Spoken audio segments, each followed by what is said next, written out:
right, so we're going to look at this right rectangular prism.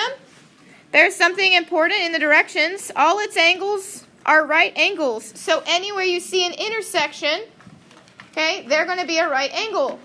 We're going to classify these. I changed the directions a little bit. Classify each of the lines as parallel, perpendicular, skew, or none.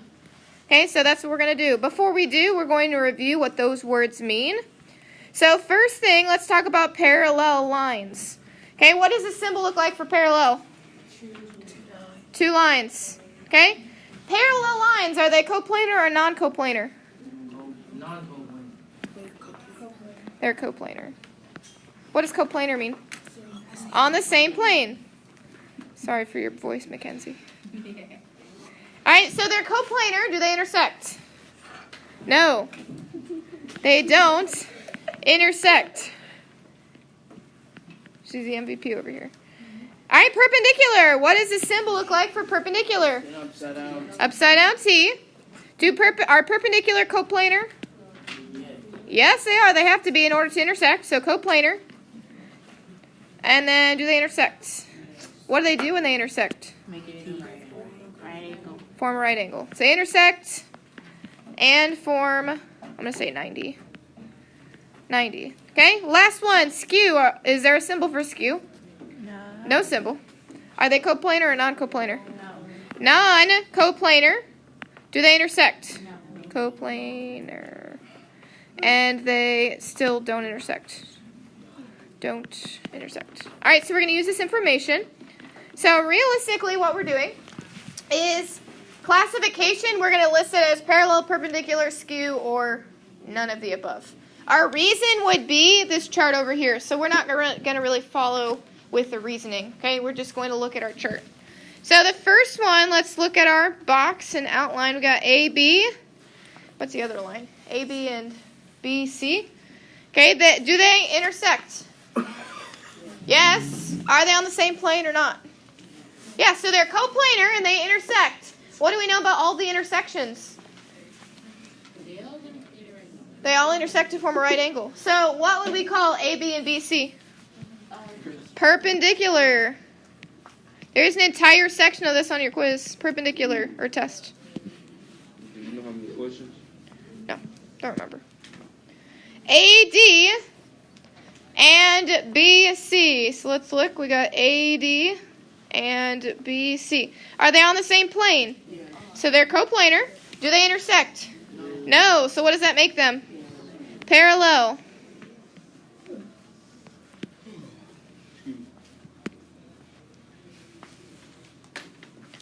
All right, we got EI.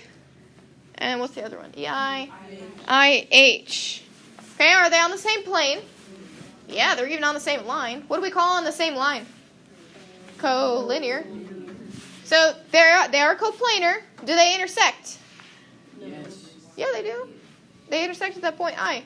So they intersect. So let's look at this. They're on the same plane. Parallel lines are on the same plane, but they don't intersect. Do ours intersect? Yeah, so they're not parallel. Perpendicular, they're coplanar, and they intersect to form 90. Do these two lines intersect to form 90? No. Skew lines are not coplanar. So are these two lines not on the same plane? No, they're on the same plane. So are they any of these options? No, so you would write none.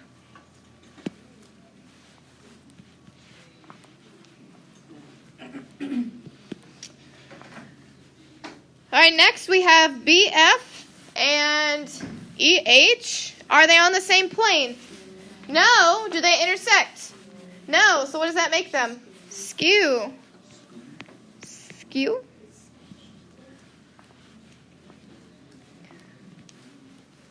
All right, let's do the next. EF and what did it say? EF and CG. Are they on the same plane?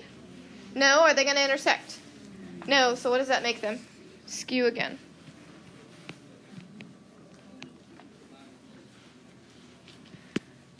All right, we have one more. AB and HG. GH. So according to our book, are they on the same plane? No. Do they intersect? No. So according to our book, what would the option be? Skew. They're not coplanar. They're not on the same plane. and they don't intersect. So according to our book, they would be skew. Some could argue that they're parallel, but again, according to the definition in our book, which is what we're going to use, they're going to be skew. Okay? Go ahead and flip to the back. This is the part where you need to make sure you follow directions, or this will take a lot longer than it needs to, because we want to get to our scavenger hunt today. So flip to the back. Yeah, it's blank. So you're going to write stuff. No. Flip to the back. The heading, ladies, the heading is going to be write an equation of the line. That's the heading, right across the top. Write an equation of the line. This is where you need to make sure you follow directions. Write an equation of the line.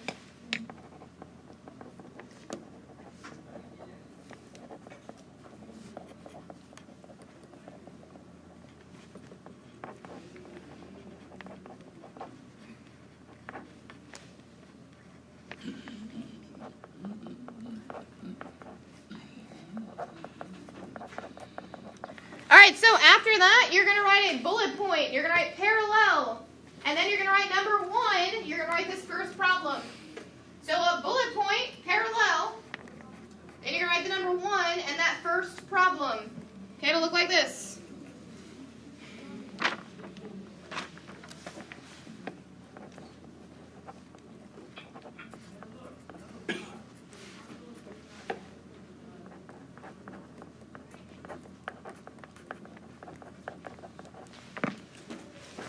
Then you're going to write a little bit further down, the bullet point perpendicular.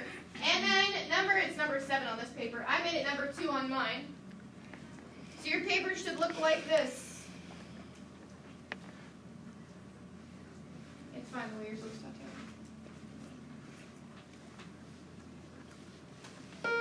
Tatiana. Yes, ma'am. Here we go. So the first problem, it says write an equation of line that is parallel to the line that is given. Any time that it says write an equation of the line, you're going to be using y minus y1 equals m times x minus x1. What do we call this formula? Point slope formula. Can anybody guess why you call it the point slope formula? Because it's where it makes a slope. It makes a What do you slope pause? intercept. Nope. What do you plug in? A point, and you plug in a slope. That's genius. That's genius. That is why. Okay? Some problems, look over here, because you're going to have one of these on your scavenger hunt. It says, this is D, write the equation of the line that it has a slope of -2 and passes through the point 3, 4. Okay? Do I need to look for the slope? Do I need to look for the slope? No, because it has it right there. It told you the slope. So if you have a slope and a point, what do you think you do with that? You just need to plug it into the You plug it into the point slope formula. Okay? So here's what we've been given. We know that we're given a point right here. -1, 3. We all see that. But what else we plug in is m, which is the slope. What is the important piece of information it told me to find the slope? It is parallel to this slope. What is the slope currently? 4. So what's parallel to 4? 4, because parallel lines have the same slope. All right, so I don't understand your life. It's okay. So we're going to plug in. So everyone begin plugging in on your paper while I rearrange for a second.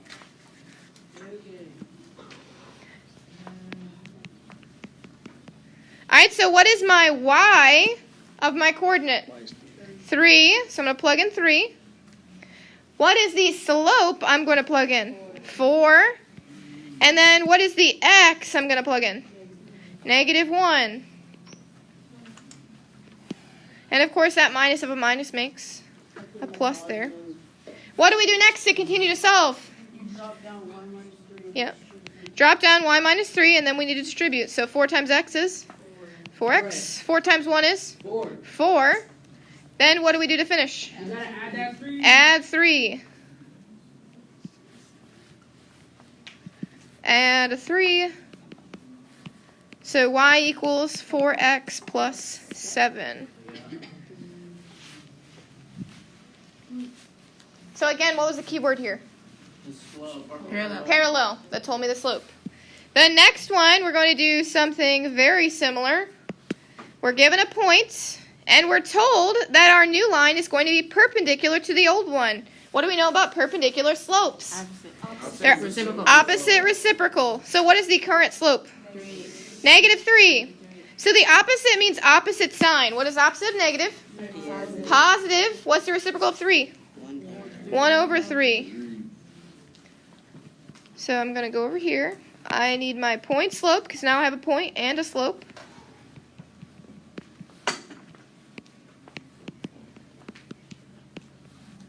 Alright, so what is the y of the coordinate they gave me? What did you say? Yeah, 10. I thought you said 2. 10. What did we decide was my slope? 1/3. And then what is my x? 6. Alright, so we do this something similar here. We're going to distribute. We leave y minus 10 alone. What's 1/3 times x? 1/3 x. Then I have 1/3 times negative 6. First off, what is a positive times a negative? Negative. Now I'm going to go over here and look at 1/3 times, I'll make it look prettier.